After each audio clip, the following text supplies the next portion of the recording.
കേരളത്തിൽ നാളെ കനത്ത മഴയ്ക്ക് സാധ്യത 6 ജില്ലകൾക്ക് ജാഗ്രതാ നിർദ്ദേശം.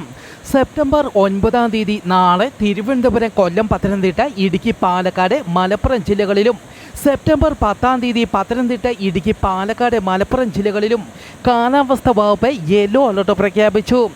സംസ്ഥാനത്ത് ഇന്നു മുതൽ വരുന്ന 3 ദിവസം ഇടിമിന്നലോട് കൂടിയ മഴയ്ക്കും ഒറ്റപ്പെട്ട സ്ഥലങ്ങളിൽ മണിക്കൂറിൽ 40 കിലോമീറ്റർ വരെ വേഗതയിൽ കാറ്റിനും സാധ്യതയുണ്ടെന്ന് കാലാവസ്ഥാ വകുപ്പ് അറിയിച്ചു. ഇടിമിന്നലിൻ്റെ ആദ്യ ലക്ഷണം കണ്ടു കഴിഞ്ഞാൽ ഉടൻ തന്നെ സുരക്ഷിത കേന്ദ്രങ്ങളിലേക്ക് മാറണമെന്നും അറിയിച്ചു. ഒരു മണിക്കൂറിൽ കേരളത്തിലെ പത്തനംതിട്ട, ഇടുക്കി ജില്ലകളിൽ നേരിയ മഴയ്ക്ക് സാധ്യതയുണ്ടെന്ന് കാലാവസ്ഥാ റിപ്പോർട്ട്. ആലപ്പുഴ ജില്ലയിൽ നാളെ ആറന്മുള ഉത്രട്ടാതി വള്ളംകളി നടക്കുന്നതിനാൽ നാളെ ചെങ്ങന്നൂർ, മാവേലിക്കര താലൂക്കുകളിലെ സർക്കാർ ഓഫീസുകൾക്കും വിദ്യാഭ്യാസ സ്ഥാപനങ്ങൾക്കും ജില്ലാ കളക്ടർ പ്രാദേശിക അവധി പ്രഖ്യാപിച്ചു.